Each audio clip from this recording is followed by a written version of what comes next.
Welcome, everybody, to the first expert conversation in this summer's film series, which is doing a deep dive into pre-revolution films in China. I think that film is one of the best ways to understand China, and this summer is going to take us on a fascinating journey through history. I hope you've all had a chance to see the films we're discussing tonight: Labor's Love from 1922 and Big Road, made in 1935. I will say that as I watched these movies, I kept wondering what audiences would have thought about these films back then. And we're going to learn a lot about that and lots more tonight from our incredible lineup of experts. I'm Dinda Elliott, Director of Programs at China Institute, and we are thrilled tonight to have some of the really the top Chinese film experts in the Western world, I guess. So let me introduce them. Weihong Bao is an associate professor of Chinese and film studies at UC Berkeley and the author of Fiery Cinema, The Emergence of an Effective Medium in China, 1915 to 1945. Weihong focuses on late 19th century visual and performance culture, Chinese language cinema, comparative media history and theory, and the intersection between film and media. Richard Peña is a professor of film studies at Columbia University. And from 1988 to 2012, he was the program director of the Film Society of Lincoln Center and the director of the New York Film Festival. Richard, who is an avid watcher of Chinese film and a real expert on that subject, is going to guide our conversation tonight. And in the fall, he's going to help us present a series of films that are on his list of the greatest Chinese films since the 1980s. So I hope you will all tune into that. Finally, we've got Christopher Wray, who is a professor of Asian Studies at the University of British Columbia. Christopher's new book, Chinese Film Classics, 1922 to 1949, was published last month. So he really knows a lot about what we're talking about tonight. Christopher also created a series of incredible online film resources, including ChineseFilmClassics.org, which we will put into the, we'll upload it somehow so you can find it, ChineseFilmClassics.org, and a YouTube playlist of more than 20 subtitled films and 22 video lectures. I will add that the films we've watched this week are courtesy of Christopher Wray, who has also himself added his own, done new subtitles for Labor's Love, which you will have seen when you watch the film. So Christopher is also the author of A History of Laughter in China, and he translated a Ming Dynasty collection called The Book of Swindles. So he knows a lot about comedy and mischief in the history of China. So with no further ado, I want to hand it over to Richard. Why don't you all turn on your cameras and unmute yourself and come onto the screen, and I'll hand it over to Richard. We're so delighted to have all of you. Thank you so much for being with us. Oh, one final thing is we will, at around 15 minutes before the hour, so at what is that, 8:15, I guess, take some questions from the audience. So if you'll please feel free to type your questions into the Q&A section, and Richard will try to get to them at the end. But welcome, everybody. Over to you. Okay. Thanks so much, Dinda, and great to see you again, both Weihong and Christopher. Thanks for doing this. Really looking forward to having this conversation. Sometimes when I teach Chinese cinema, I begin the class, actually, the first day by saying, if one were to say, what's the biggest story of the last 50 years, you could just say in one word, China, because in many ways, China has transformed just about every aspect of human endeavor, whether it's business or science or various arts or many things like that. And I think that applies somewhat also to film studies, in that for me, just when I was beginning my career as a programmer, I was already teaching somewhat. The discovery of Chinese cinema, which for me was in the 1980s, in a way, kind of changed so much of the kind of received wisdom that we had that had been based on really pretty much European or American models. That suddenly we began to look at film somewhat differently or ask questions in a different way, because the more we learned about Chinese film, both older and recent Chinese film at that time, the more it challenged a lot of our assumptions about film history and theory and things like that. So I'm delighted that now with the new refurbished China Institute, which have a very active film program, that we're starting at the beginning and going back to the early days to maybe once again ask some of those questions. So let me begin asking the first question to Christopher. This period, 1922 for Laborers' Love up to 34, 35 for the Great Road or the Big Highway or whatever we call the film, Dalu, is really an extraordinary period in terms of just turbulence, the number of things that were going on. Can you give us a kind of overall panorama for our audience of what was China like in this 12, 13-year period? It was pretty chaotic. So the Qing dynasty fell 1911. You had a Republic of China starting January 1st, 1912. And by the time you get to, you have a president who becomes something of a dictator. He dies in 1916. There's this period of internecine fighting between warlords or militarists all across China. So things are extremely unstable. And by the time you get to 1922, when Laborers' Love was made, China is still in the throes of major internal problems. And it was, and partly because of the stability, there was a lot of possibility. There was a lot of experimentation, including in cinema. So this was kind of the 1920s was kind of the era of the small entrepreneurs in the film industry. By the 1930s, and you have a major expedition by the Nationalist Party and their army to displace these warlords. And so 1926 to 1928, you do have this successful military expedition that resulted in the founding of a new government, 1928 in Nanking. And so after that, you have a little bit more stability, but it's only relative to what was going on in China, because Japan had been making incursions, right? They had gotten a big part of Shandong after World War I. And, to make a long story short, bombings and attacks in 1931, 1932. So in films of the 1930s, there's a lot of references to war and an invading enemy. And part of that, including in The Great Road, and part of that is because, indeed, China had been under invasion for years. And so this was not history, this was current events. Thank you, Christopher. That's really a terrific summation of all the many things that were going on at that time. Weihong, if I can ask you, if you could put it perhaps in a more specifically cultural context, I would guess that we could maybe start with thinking about cinema with regards to May 4th and the way in which perhaps we can see all of Chinese cinema growing out of the very influential cultural movement that began in that year and that date. Oh, that's a great comment and great question.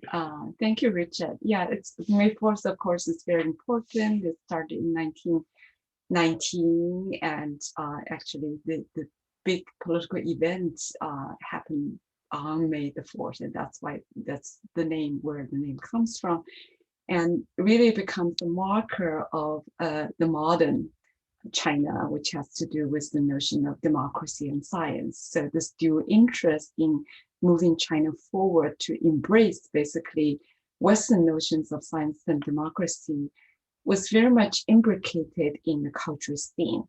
And cinema was a big part of that story, although historically for a long time, cinema was considered outside the May 4th political kind of movement because it was very commercial enterprise.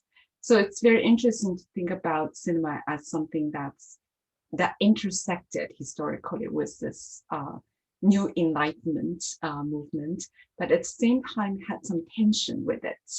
And so I think the film world is more ambivalent, I think, because of its various political ties and the connection with the so-called conservative and the so-called progressive.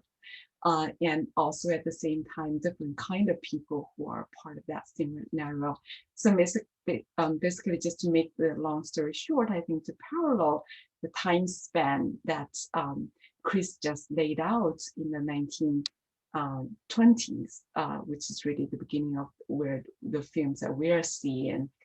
It's more kind of a commercial enterprise in a kind of diverse thing. And so when we think about the May 4th, one important marker is what we call as vernacular language movement.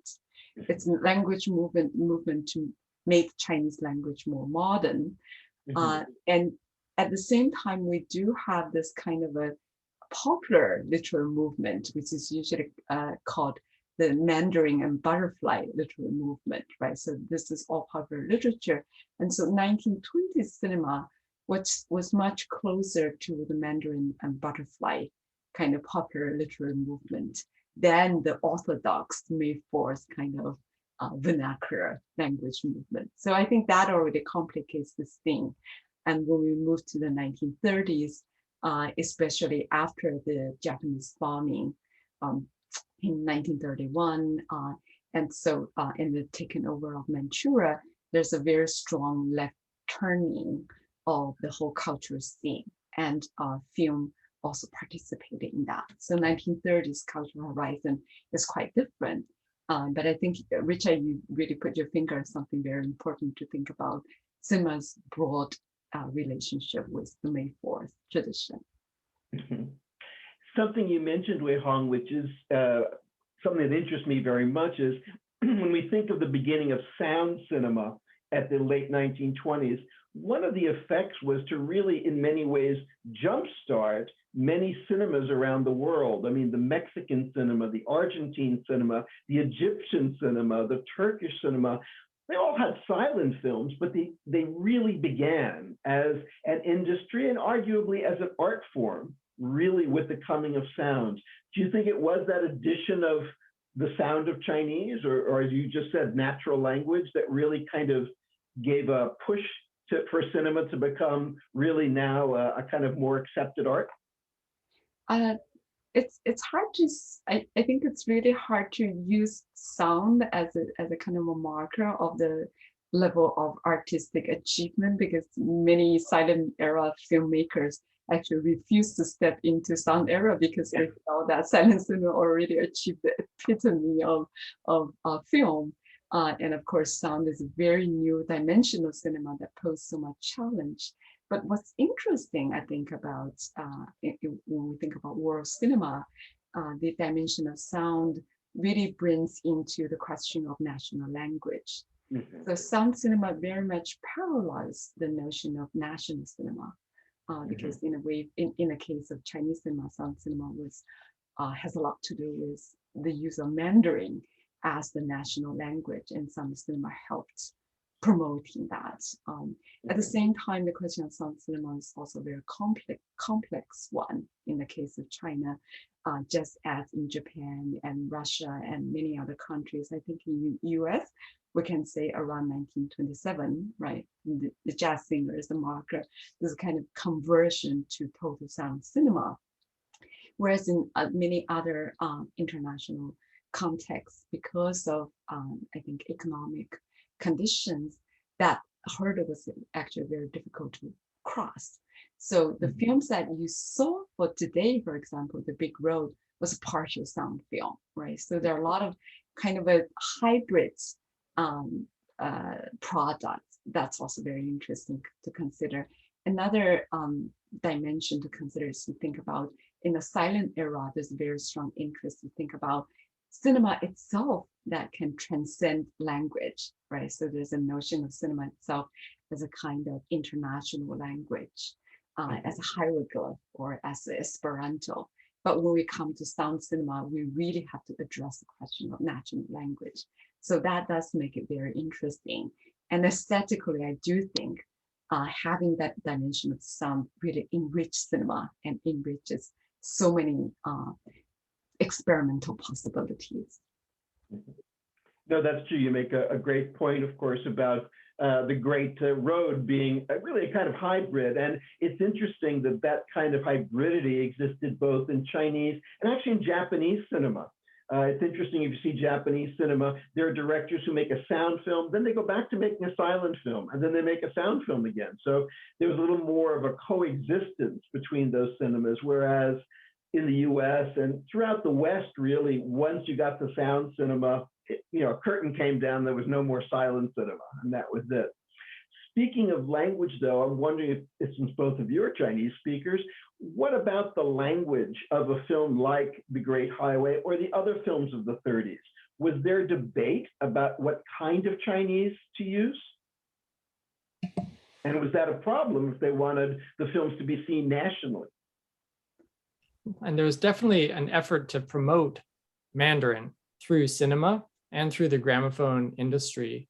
And I think The Great Road is an interesting case since, as you noted, it's a hybrid film, right? We have sound on disc, it's not live recorded sound, and it's really just songs, 4 songs, and a few sound effects, but not dialogue. In some later films, they'll show a title card and they'll also have dub sound over it. And the filmmaker Sun Yu said that they released an LP, they released a phonograph record at the same time that the film was released, and that the LP actually sold very well.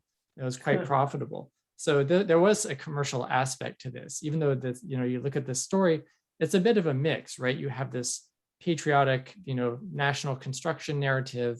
We're building a great road to help the army defeat the enemy. You have all these genre elements like song and dance performances and like almost magic tricks and slapstick elements. You have some very pulpy stuff with like dungeon torture and escape and gimmick weapons. So it is quite a mix. And so I think that hybridity is really strong throughout the 1930s. But even in a film that's solidly of the silent age, like Labor is Love, that film is hybrid in some ways too. So like you mentioned the May 4th thing. Well, this is a film that actually has 2 titles. So one is 治国园, like a marital destiny made by flinging fruit.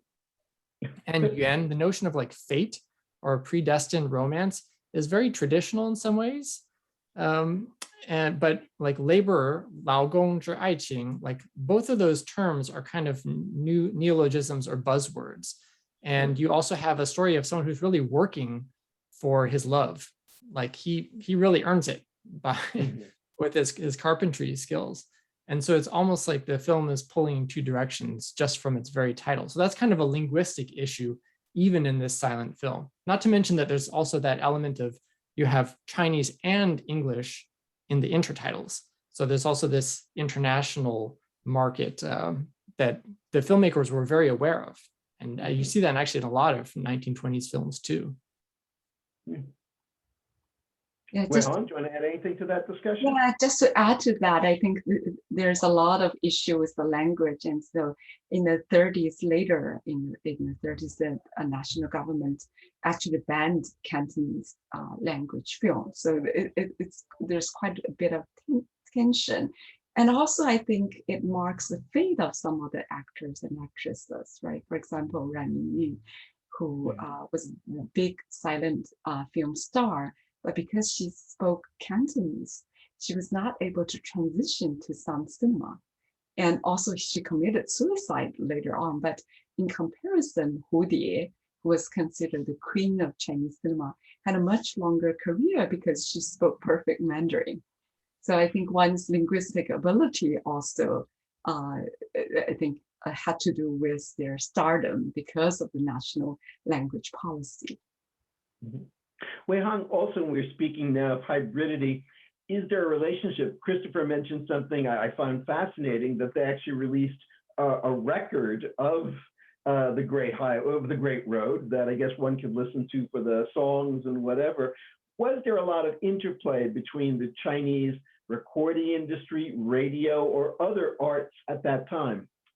Oh yeah, definitely so. So for example, the woman who sings in the Big Road, Li Li Li, She was originally trained as a song and dance actress, right? And very famously, she was part of this group called the 明月歌舞团, the moon singing and dance troupe. And that troupe was founded by Li Jinhui, who was one of the most important modern composers. And that troupe traveled all across Southeast Asia, including Singapore, Thailand, Malaysia, from the 1920s onwards. And Chen Yeyan also was trained in that school. So there's definitely a very strong connection between the recording industry. They definitely recorded their performance and their music were broadcasted over radio. So there's a much broader soundscape beyond cinema, which really enriches the reception of those songs. And that's why when you think about the early sound film, it's so important to think about theme songs, right? Because the theme songs are gonna disseminate much broader than cinema itself. And people were consuming not only sound bites, but also just the printed songs, right? So that's a much broader industry in that sense. Mm-hmm. Let's go back to Laborer's Love. When you look at it, I mean, I guess for many of us, I'm sure many of the viewers who saw it too, you think of it as a kind of comic short.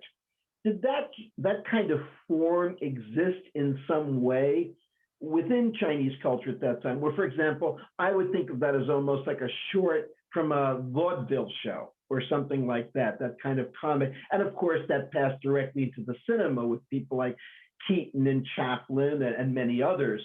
Was there a kind of equivalent that you can think Laborer's Love might compare to?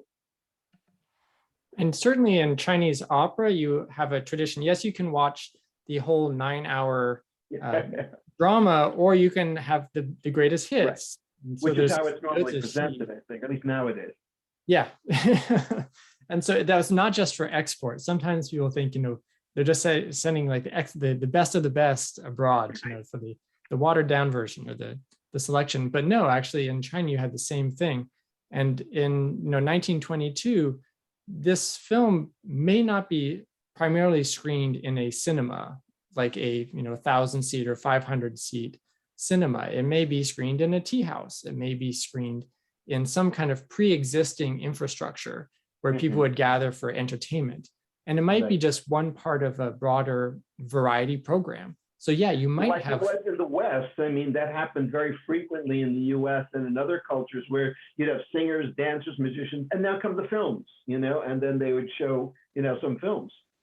Yeah, and it was definitely part of a continuum for a lot of these filmmakers. A lot of them had a background in the theater. So they were from the theater originally, and they're like, hey, we got to get into the cinema thing. It seems to be hot right now. But some of them would even make films that they called like chain linked films. You had it in Japan too, where they would film a sequence and then they would live act a sequence and then they would go back to the film. But of course, this completely falls apart if somebody is sick that day. And so that didn't last very long. But in the 1920s, you had that going on all the time. And I think it's part of this vaudevillian ethos. It was not just US. You had the similar things going on in China too, and not just tea houses, but also like entertainment complexes that were being built from 1910s onward. You brought a couple of clips for us to look at, Christopher. Can we see those now? Yeah, I wanted to just show a couple of brief clips from contemporaneous films from Hollywood. So I'm not going to summarize the plot of these because I don't think it's too important, but Buster Keaton is a well-known silent comedian. And let's just watch this clip this is actually several different clips, which I've edited together. So it's pretty short. And see, there's one motif that you'll see that appeared in this 1921 film that reappears in Laborer's Love. So let's take a look. And so even though this is a short slapstick piece, and they may not have been able to get a lot for it, you get the sense that there's this improvisatory quality and that they're drawing inspiration from all kinds of different sources. Great. Okay, let's go on if we could, because I have too much more time before we turn to questions, with a little bit more talk about perhaps the Great Road. Weihong, one of the things that when I started learning about Chinese film people would speak very much about this period of the 1930s as being the period of leftist film. And some of that had to do with the fact that when really the first real history of Chinese cinema, the one by Chen Jihua that was prepared for the party, I think, and published in '63, was first published, it really focused on these films like The Great Highway or other films of that era that were often made by people who, if not communists, were sympathetic or considered fellow travelers or whatever. Talk about that element of left-wing politics within a film like The Great Road, or really the films of this period? That's a great question, Richard, and it's a complicated. I think I give you the hard one. you might not to ask that question. So it really, in a way, opened a can of worms. There's no easy answer. And I think the typical understanding is that this writing, precisely this very important canonical 2-volume history of Chinese cinema, has basically set the tone of understanding 1930s cinema. The mainstream was considered as being left-wing, whereas in reality, this is only a small number of films that have survived. The majority of the films are actually commercial cinema. So I think that really changed our understanding. And it's also very important, I think, in our previous discussion with Chris and you, we realized that these are, it's hard to label them, even though it's very clear, as I already saw from the chat, that some of the audience could see the kind of CCP connection because of the political ideology. But to call it left-wing, I think is also not necessarily that it's communists, right? So it's important, as Chris was mentioning in our earlier discussion, this is actually very pro-nationalist. You can see the army uniform was actually a nationalist army uniform. This is not communist army. And the studio that produced the film had very strong historical connection with the nationalistic army. And the film director, for example, Sun Yu, was educated in Tsinghua University and then came to the United States to receive his education in film, first in Wisconsin and later in New York City. So there's a very strong connection with the liberal West. And how do we define that left is very challenging, but I think they are sympathetic, as you can see from the ideology. It's very progressive. It critiques the kind of class hierarchy. There's a very strong emphasis and respect for labor, right? You really see the kind of collective community. There's a celebration of youth, all of that. So Sun Yu was not a party member, very clearly.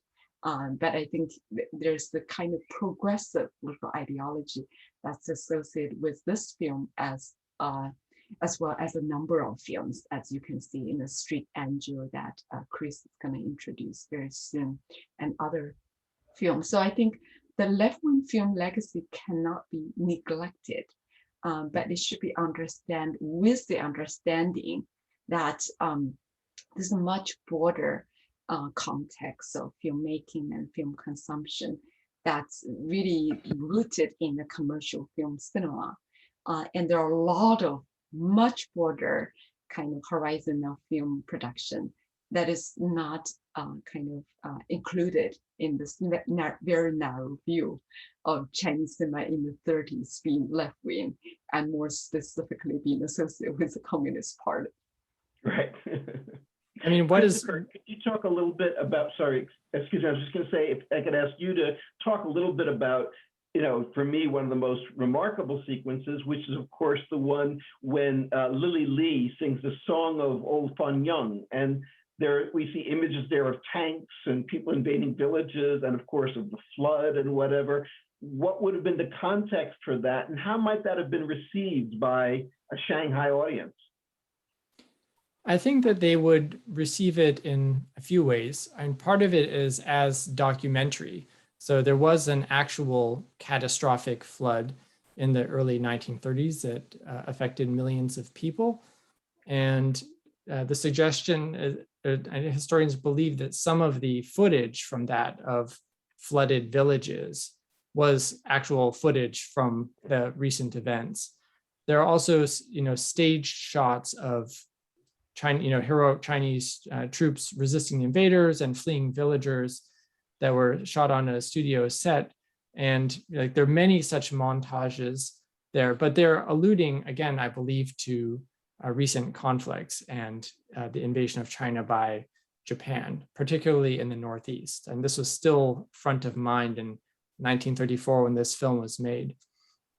But another part is the genre element, that there you get many films in the 1930s and into the 40s featuring songstresses, and often displaced or wandering songstresses. So Li Li's character is indeed someone who used to be a ballad drum singer. This is referenced right before she sings in Jin Yan's character, right? That strapping man who sings at the beginning. He's like, hey, you've been on the Jianghu, you've been around all around China, you've seen something of the world, sing for us. And he's like putting her back in this role of like, sing us a pleasing song. And she does it with a smile on her face. She gets everybody to play instruments and join her. And then we have the lyrics for the song that she sings. So it's something you can sing along to, right? You can learn it. And she sings about midget devils with bayonets in hand.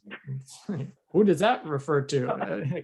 Everybody in China knows exactly who she's referring to there. Mm-hmm. So it's very pointed, even though, and you can see traces of censorship in this film too. Stanley Kwan made a film, a biopic, very kind of a postmodernist biopic of Ranling Yu called Ranling Yu, or Center Stage, many years later, in which somebody plays Li Li, somebody plays Ranling Yu, and they have Li Li's character referring specifically to the Great Road and saying, oh, the enemy is coming, because we can't say Japan, because the nationalist government would not let you say Japan. So you have to just say the enemy. But so audiences then were pretty savvy, and they would be able to extract many types of meaning from just that sequence. Weihong, how did censorship operate in the 1930s? Would you have to approve of a script or a final cut? And also, how widely were these films seen around China? Great questions, and indeed, all of the films were censored. I mean, the censorship started around 1927, and by 1931 become very strict, and that's also why martial arts film went down with this strengthening of the censorship. Part of it is also consolidation of smaller film studios. So all of the film script did have to go through censorship as well as the film. And for example, A New Woman was cut quite a bit. Part of it was because the film heavily criticized the journalism culture, and there's a tremendous protest from the journalists. And so the censorship, in a way, does not just stand for the government, but a variety of political and commercial interests. The films are actually, so one very interesting question from the chat, I think we'll get to that. The films are widely shown, and it's also interesting to think about Chinese movie theater in terms of first run, second run, and third run. So first run theaters are mainly devoted to foreign films, especially the big 8 film studios from the United States, right? So all the major, for example, the Grand Theater in Shanghai or Cathay Theater, they were mainly showing foreign films. So the Chinese films are mainly showing the second and third run theaters, interestingly. But that also means it's a much broader audience who are less educated. The elite class actually go to see foreign films. For example, one of the very important May 4th literary scholar Lu Xun, if you look at his diary, he left a diary in which he wrote a lot about films. It turned out he went to movies a lot with his wife and his son. And a lot of the films that he watched were mostly foreign films, a lot of Hollywood films, a lot of adventure films. Very rarely did he mention Chinese film. But for the broader audience, actually they watch a lot of Chinese film. And that's also why films such as Labor's Love, which is largely a slapstick comedy, is very popular because in a way, it kind of transcends the linguistic barrier, right? Even including the written language, because it's largely physical comedy. You don't even need to be literate to be able to understand it. So that is very interesting to think about. And another thing I want to mention is that beyond the movie theaters, right, starting from early 1930s, China started to promote educational film. And educational film is not just in terms of the content, but more in terms of film exhibition. So what was happening is that the Chinese the Minister of Education and the government was subsidizing for local cultural centers and the military to send film projection teams to the factories, to the countryside, to various parts. And in those places, earlier films like this were actually shown. And so it's not necessarily chronological. Earlier films were also shown later. So that's also one thing to consider in terms of the reception of these films. Okay, let's get to at least some of the questions we have in our chat. We've got quite a few. One of the first questions was really about the cinematic style. This viewer mentioned that from Labor's Love to The Great Highway or The Great Road, you see an incredible growth in just the sophistication and the use of film language and whatever. Perhaps could you talk, both of you, about that? And what were these filmmakers, and you mentioned Sun Yu already spent some time in the States, but what kind of films were around them in Shanghai at that time from which they might be drawing influence? Chris, do you want to start? And this is a huge question about like film form. And of course, I'm very curious about, what Chinese films were doing that were similar to other filmmakers around the world and what they were doing that was different. And you have to really parse out, you have to be very precise in talking about what was the same or different. And so sometimes, and I will say also that Chinese filmmakers were keenly interested in trying to formulate an indigenous aesthetic or a Chinese aesthetic. This was definitely a preoccupation for film theorists of this age. So, and I think there's a lot in common, right? I showed a couple of examples from Labor's Love where we get similar motifs.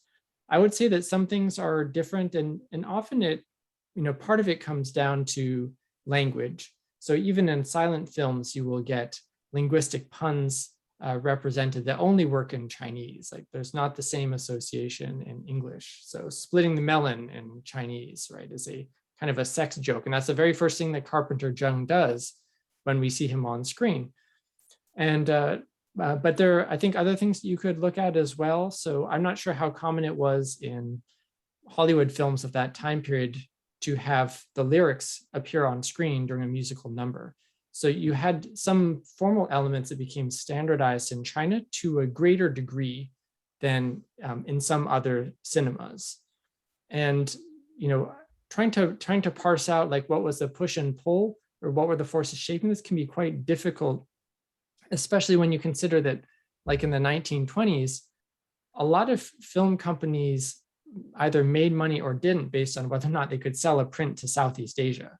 So yes, there was a Chinese market, but I think the infrastructure was still relatively underdeveloped in some ways. And so there was a real financial consideration. And so that may also affect the form of the films themselves. What do you think, Weihong? Yeah, I think those are really important factors. I actually would recommend Chris' book because he does such beautiful analysis of the films where I think audience can learn more about film style.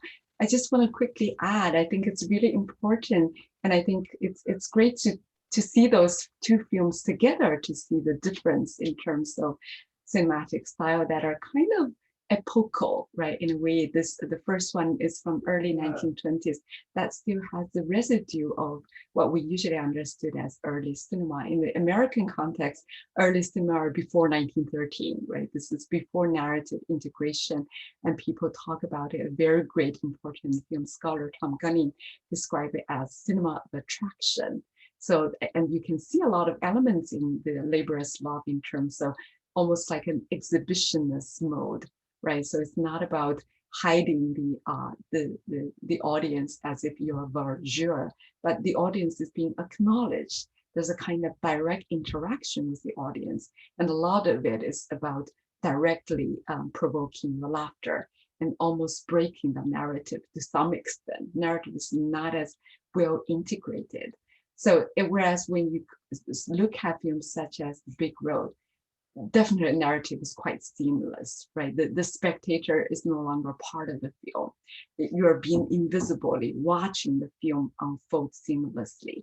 And in terms of the international film horizon, it's very telling. If we look at Chinese newspapers and film journals from the 1920s and 30s, in the 20s, and I have to say from the 1910s onward, there are a lot of serialized action thrillers, right? So that is a big impact. Even in the earlier moment, it's really French paté film before Hollywood films that were very popular.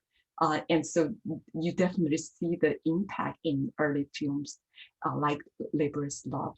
And whereas in the 30s, it's quite international because there's the Soviet influence already. So you do see some of the audience were commenting on how sophisticated the film style was. It has a lot to do with the use of montage, right? And so in the Big Road, there's also the reverse shooting. You can see the kind of rewinding, people coming back to life from death, double exposure, the very interesting use of light and shadow. So German expressionist cinema was quite important. French cinema was important, right? And in terms of Sun Yu, the director who directed The Big Road, many people compare him with American film director Frank Bozak. And so you do see some of the very interesting kind of sentimental elements, and people describe Sun Yu as the film poet. So there are always those kind of interesting moments. For example, the knocking on the head, comedic. So all this kind of poetic tropes that recur. So I think it's really helpful to think about cinematic style in relation to the very broad international horizon of film exhibition in China, but also the market consideration that Chris, I think, very importantly remind us. Richard, can I add one thing to that? Sure, please. So yesterday, the most recent film to be published on the YouTube channel and the Chinese Film Classics website is called Woman Warrior of the Wild River 6, Rumble at Deerhorn Gully. This is from 1930, and it's a partially extant film. It was one of those serialized martial arts films where they made many, many versions. It was adapted from a novel. But that, and this one, the English translation was actually done by a high school student on the East Coast, very precocious translator. But this is the type of fragment that we have to deal with and that we can access when we're trying to get a sense of these indigenous genres like wuxia, right? These martial chivalry genres. But even then, in these quintessentially Chinese genres that were, taking the publishing world by storm and very quickly went into cinema, you can still see these international influences in the costumes that people wear. Some of them look like they're out of Three Musketeers. They're like these swashbuckling costumes. So the notion of trying to get to an authentic aesthetic from here or there, it's really, really messy, but it's a lot of fun. That's one of the things that makes cinema so much fun, is like cinema has its own momentum, it seems. It sometimes ignores the politics we like to impose on it. Mm-hmm. I sometimes think that for a lot of the filmmakers in the 30s, when I speak of an American influence to my students, for example, I mean on some level a formal influence, but it's really almost the idea of America. I mean, I think America was the modern, and these filmmakers were many things, but they really were modernizers. They really wanted to make China modern, whatever that problematic term might mean. And America was the example of that. So that's why we don't see it so much in The Great Road, but I mean, when you get to, things like Crossroads or Street Angel or a lot of the other films, they're really in a certain way wanting to have a certain kind of American-ness, whatever they do formally.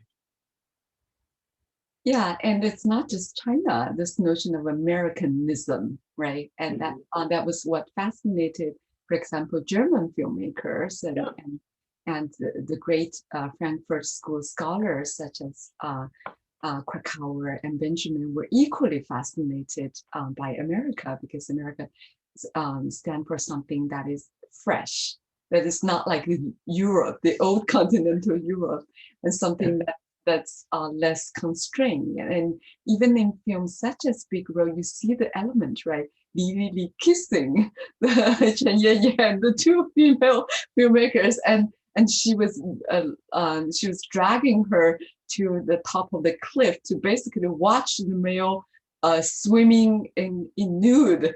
And so those are like really brave scenes. So I think it's really important to recognize those moments. There's nothing left-wing about that necessarily. There's another question that expands on something that Chris mentioned before, and that was about export. At this time, was there much of an export market? And there was specifically a question about, were these films seen in the United States? Yes, definitely so. And I'm actually quite excited about that aspect. And I've done some research, and there were several cities in United States that were showing Chinese film from quite early on. Actually, one important source is to look at the US film censorship record, and you can see what foreign films that were shown. And so in New York, Chinatown, definitely in San Francisco, Chinatown, and San Francisco luckily still has one Chinese film theater that has survived. And so it's also called the Great Star Theater.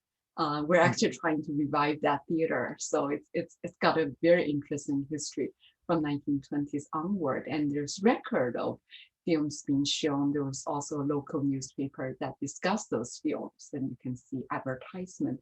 They were also shown in Canada. So Vancouver, for example, was very important. And Chris, that might be somewhere we can find information. Seattle, definitely in the United States, and also South America. And so for example, Love and Duty, that was one of the very important silent films starring Randy Yi, was recently discovered in Uruguay. And we also have another film that was discovered in Norway, and this is the Web of the Spider Woman. And so that one was The Cave of the Spider Woman, made in 1937. That was long considered lost, but it showed up in the Norwegian film archive with Norwegian subtitle. The interesting thing about archives, you never know what comes up there. Yeah, I always dreamed about finding those films somewhere else. Yeah, the question I like to read, because it's an interesting one, and of course you two are the best to answer it. This says, beyond spoken language, the films include many intertitles written in traditional Chinese rather than the simplified Chinese that became the mainstay of post-1950s mainland China. Knowing that Kaoshu, which offered inspiration for the development of simplified Chinese, predates 1949, how did cinema impact the evolution of China's written script in both grammar and the characters themselves? Fascinated by the question. This is one that's way beyond me. Really well-informed question. Really? No, we have a wonderful audience. Christy, you're the literary scholar. I have some thoughts, but I wonder. Sure. Yeah, I'm just rereading the question. Actually, this is from the translator of Woman Warrior of the Wild River. Hey, Frank. So there we go. No fair. Yeah, no fair, but he didn't tell me he was going to ask this question. So I think that, yeah, cinema did change Chinese language in multiple ways. It is not just a reflection of Chinese language. I haven't made a particular study of this, but you do, like when you translate these films, you become acutely aware of how much Chinese language has changed since then. Or when the person who's writing the intertitles is writing in a very literary style versus a more colloquial or vernacular style. And there's other things that you can detect in, especially early talkies, where the dialogue can sound a little bit stilted, as if people are brushing up their Mandarin. they've just had voice coaching in this. So I think there was a significant influence, and cinema also popularizes certain idioms. And you can see this very much in later films that have government backing and extremely wide distribution. So with a film like Laborious Love and The Great Road, I don't think the impact on language would be that great, but maybe a bit more so for later films. And again, it's not just talking, it's also singing. But certainly the standard for script back at that time was all traditional characters. There are only very few cases of like handwritten intertitles that are in a calligraphic style, say. I just want to recommend a book by a former student of mine, Zhong Yu. She wrote a wonderful book called The Chinese Grammatology, Script Revolution and Literary Modernity. And so she really traces different kind of linguistic reform, which has a lot to do with the script reform. And one thing I want to mention is James Yan or Yan Yang-chu, who's a very important reformer. And he was educated in Yale. And one thing that was very important for him was that he supported the people who China sent people to help the Allied forces to participate in the First World War. So there were farmers and workers sent to France. And during the First World War, they were trying to communicate with their family, but they didn't know how to write the Chinese language. The written script was a challenge. So Yan Yang-chu actually invented a very simplified form for people to be able to communicate. And so later on, Yan and other people were doing the kind of rural educational movement experiment in Hebei, Ding County in the late 1920s and early 1930s. And so they did use a number of media to help with the script reform. And so slideshows, Magic Lantern was important. They also used film. So this is one element when film was literally participating in the language reform movement, and also the kind of mass literacy movement. So I think that's a fascinating question. Another thing I just want to quickly mention is, for example, in the what we now understood as very complicated of a notion of left-wing cinema, one film is called The Spring Silkworm. And so it really tried to experiment with the script and use script as a very expressive medium, right? It's not just recording dialogue, but use written form as a visual form to express. And so there are moments when the characters become large and small, and they also become animated. So there's a tremendous investment in script itself as a kind of expressive medium. You can see animated script too in films like A String of Pearls, where like these pearls arrange themselves into the characters for Huo Huan, or misfortune, right, or calamity. And so there is, Weihong is absolutely right. I think that, for the cover of my book, I chose an Art Deco representation of the character Ying for cinema or shadow. And there is so much innovation going on this period, the early 20th century, in terms of script and making script into art. That itself deserves a study. I also want to mention that another student of mine is now writing a dissertation on intertitle. And she's definitely looking at the changing of written form in relation to design. And she actually tracked down some of the people who wrote the intertitle. Many of them were calligraphers. So you can identify who actually wrote the intertitle. They were really beautiful. And it's not just in the films. You can see from the press book. The press book were very colorful and elaborate. And usually they would invite calligraphers to write for them. So writing is a very important dimension of cinema. It's fascinating, actually. There's if it hasn't been written yet, a great book to talk about the influence cinema had on both spoken and written language. There have been studies, for example, of how modern Italian really came through the cinema, that it was really the kind of Italian that they decided on, that all Italians should more or less understand, kind of codified the language. And I've heard a similar claim for Hindi as well. But anyway, that's for another time. And now I'd like to turn it back. First of all, thank Christopher and Weihong so much, and back to Dinda. But you know what? Not yet. I came on not to call an end to this party, just because I think that this is such a fascinating conversation that if you want to go, ask a couple more questions, I think let's do it. It's just so interesting. And then why don't we give it another 5 minutes or so? If you want, I'll jump in. I'll read one question I see here, and then I'll hand it back to you, Richard, for a couple more. But okay, one person in the audience says there was a surprising amount of female eroticism in The Great Road. What's our take on that? You're mistaken. There was none. No, actually, I've gotten very different reactions from, say, students or colleagues to a film like The Great Road, because some of it is unexpected.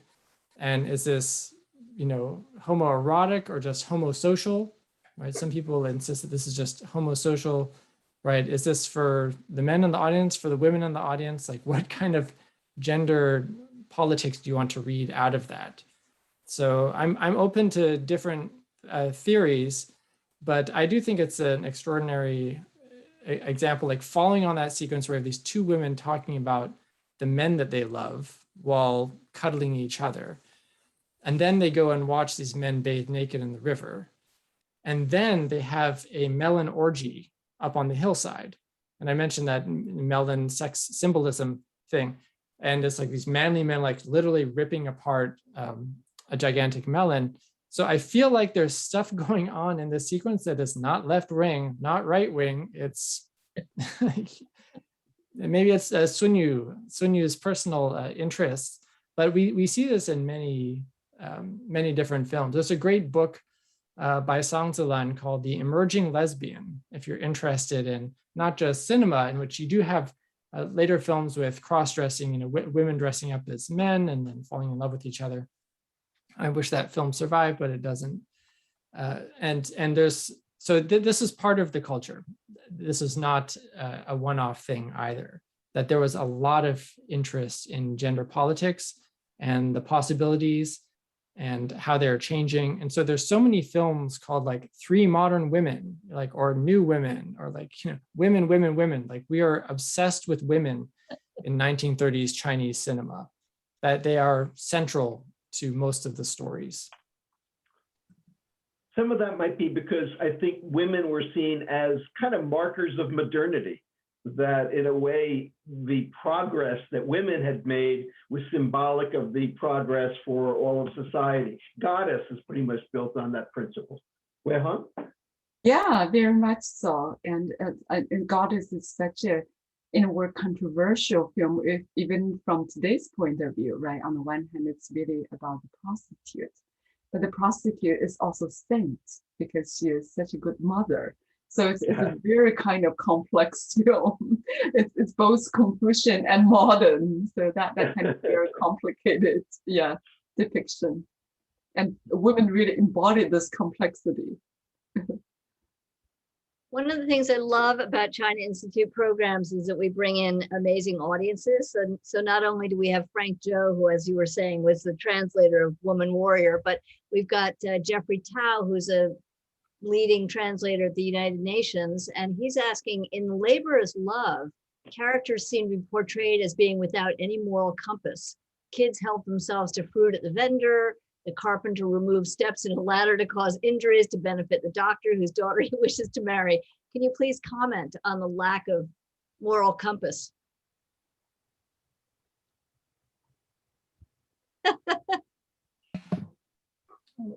Yeah, and slapstick can sometimes be a little bit tricky, right? If people are falling down. In this case, there's some comic justice going on because our laborer lives right below the all-night club, right? And so they've been partying and they're rowdies.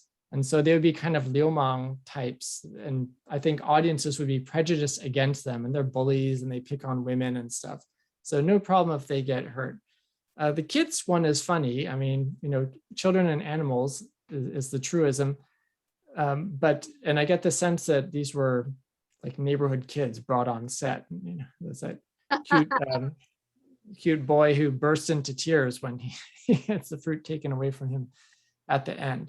So it is a little bit of an amoral universe, but I think so much of the overtone for me is tongue in cheek, and that the father is not meant to be taken seriously. He's such a quack buffoon, and they're like, he's not a patriarchal authority figure, and there's all this winking at the camera, that it's all meant to be good, clean fun. That's true, and I think that's also very true for American slapstick comedy, right? In a way, is to push the envelope of moral order. At the same time, we can also say this is the capitalist moral order. It becomes a very interesting comment on the exchange value.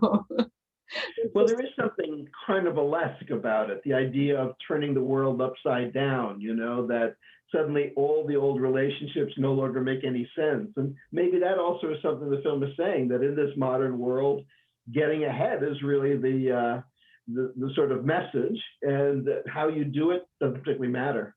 Yeah, I guess we should draw this to a close soon, but I did want to ask one last question, which I saw in the questions as well, which I thought was really interesting. It was someone who was asking, are there any parallels with today, or anything that we can look that's relevant to themes that we see in China today? And I'm curious as to what you all see in these films. I know you talked about nationalism, you talked various things.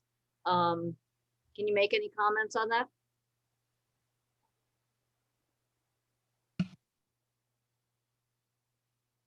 Still getting a handle on China today. It seems to change week by week, and some very distressing national politics and cross-border politics. I will say that cinema seems about as important as ever, and both within popular culture as well as the kind of top-down political commemoration of various anniversaries. So I think that it's still a very vibrant space. And I just taught 2 film courses at UBC online, and in the history of Chinese cinema course, we concluded partly by pointing out that the cinema industry is so small compared to the video game industry. Like where is the cultural center of gravity? But even when you acknowledge that, these narratives and these stories and images do have a lot of power. At the same time that, one of the ways that my job has changed tremendously is in the last year, I've had to become a filmmaker myself. And I think this is happening across the world, at least in education, where you have to worry about camera angles and microphones. And so you become aware of film form in a new way when you have to be producing the films yourself. And so I think this is probably going on in China as well, we all have cell phone cameras and the like. And there are many people with amazing expertise. So I don't know if I can speak, precisely on the spot about these 2 films related to them. Comedy certainly is still very commercially successful. There are lots of great comic talents out there, and there are sure a bunch of nationalistic narratives where the censor has a heavy hand. And as someone who's, the Chinese language in my book came out in Taiwan, the mainland version is being held up at the censor as we speak. So this is very near and dear to me. So Weihong, you mentioned something earlier about a keen interest that these films showed, or one of them showed a keen interest in developing a Chinese aesthetic, which it seems to me speaks to today as well. There is a keen interest today as well in sort of defining what is Chinese, what is the Chinese aesthetic. Yeah, it's also kind of a very challenging question, because it also has to do with who gets to define China, what's considered Chinese, and what is considered Chinese cannot be possible without thinking about other countries. So a lot of times it's retrospective, right? So only when people encounter other countries, when they start to consider how to define Chinese aesthetics. A lot of times what is considered Chinese aesthetic. It's very modern and very modernistic. So and now I think coming from different interests, that gets to be defined very differently.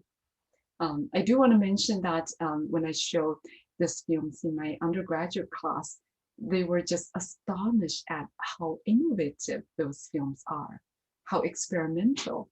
I think that's the spirit that I hope will carry forward to contemporary cinema. In a way, film was a very new medium at the time. And now I think there's another wave of technological innovation as well as aesthetic experiment.